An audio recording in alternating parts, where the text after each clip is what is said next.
మన ప్రభు అయిన యేసుక్రీస్తు నామంలో అందరికీ వందనాలు. ఈరోజు దేవుని వాగ్దానం, వాడు దేవుని మూలముగా పుట్టినవాడు కనుక పాపము చేయజాలడు.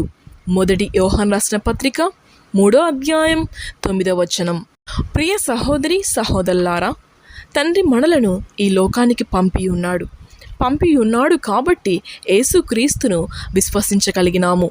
నిరీక్షణ కలిగి ఆశతో మన విశ్వాస ప్రయాణము సాగిస్తున్నాడు. ఈ మంచి కాపరి మనకు కాపరి కావడం, మనము గొర్రెపిల్లలుగా సాగిపోతున్న మన కాపరి లోకానికి వెలుగును, పరిశుద్ధుడును, నీతిమంతుడును, అన్ని నామములకు పైనున్న నామముగా మహిమపరచబడుతున్న యేసు నామము మనము కూడా ఆయన దాపున పరిశుద్ధత కలిగి సాక్షిగా ఉండాలి. లోకంలో ఉన్న పాపపు చెడు కార్యాలు చేయుటకు మనలను ఏర్పరచుకొనలేదు, మంచి కార్యములు చేయుటకే ఏర్పరచుకొనెను. మనము రక్తం వలనైనను శరీరేచ్ఛల వలనైనను మనము పుట్టిన వారము కాము. ఆయన్నే మనల్ని పుట్టించెను, ఆయన మనల్ని కనెను.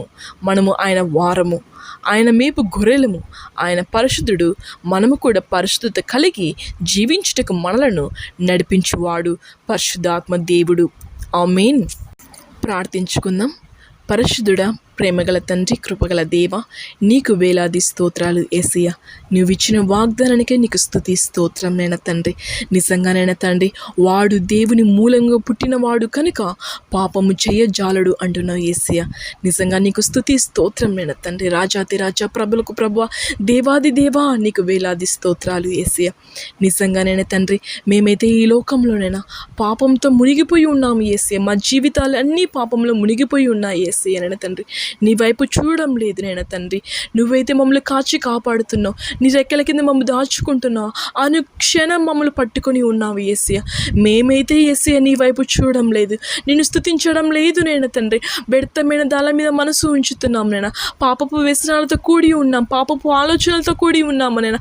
మా ప్రవర్తనలో అన్ని పాపంతో కూడి ఉన్నాయి యేసయ్య నైనా. మేము ప్రతి మాటకు కూడా నైనా తండ్రి పాపంలోనే మునిగిపోయి ఉన్నాము యేసయ్య. దీని నుంచి మాకు విడుదల దయచేయి యేసయ్య.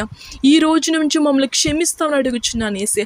మేము కూడా నీ వైపు చూచి యేసయ్య, మేము ఇంతవరకు పాపంలో మునిగిపోయి ఉన్నాము, మమ్మల్ని క్షమిస్తామని అడుగుచున్నాను యేసయ్య.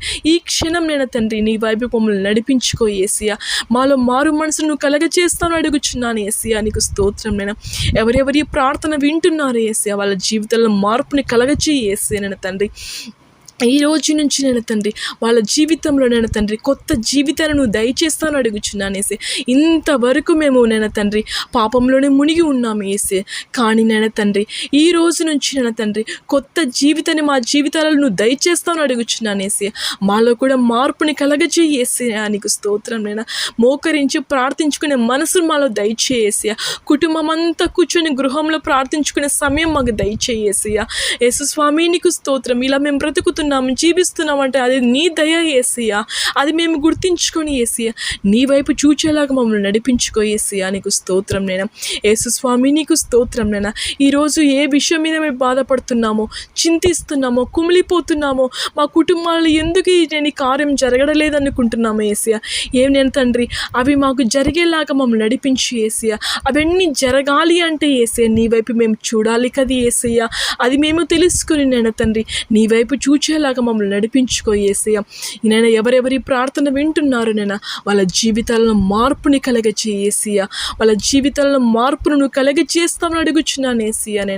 నేను ఎవరు తాగుడు వాళ్ళ బానిసమే నా బ్రతుకు నుంచి బయటికి రాలేకపోతున్నారో యేసయ్య, దాని నుంచి విడుదల దయచేయి యేసయ్య. నీకు స్తోత్రం నేను తండ్రి. నేను అదే విధంగా నేను తండ్రి ఏ వ్యసనాలతో బిడ్డలు నుండి ఆ వ్యసనాల్లో ఉండిపోయి నేను తండ్రి దాని నుంచి బయటికి రాలేకపోతున్నారు యేసయ్య. నువ్వే వాళ్ళను మార్పుని కలగచేయి యేసయ్య. నీకు స్తోత్రం నేను తండ్రి. ఆ బిడ్డల మీద నువ్వే ప్రేమ, కృప, కనికరం చూపిస్తామని నజరేయుడగు యేసు క్రీస్తు నామమున ప్రార్థిస్తున్నాను మా తండ్రి. ఆమేన్.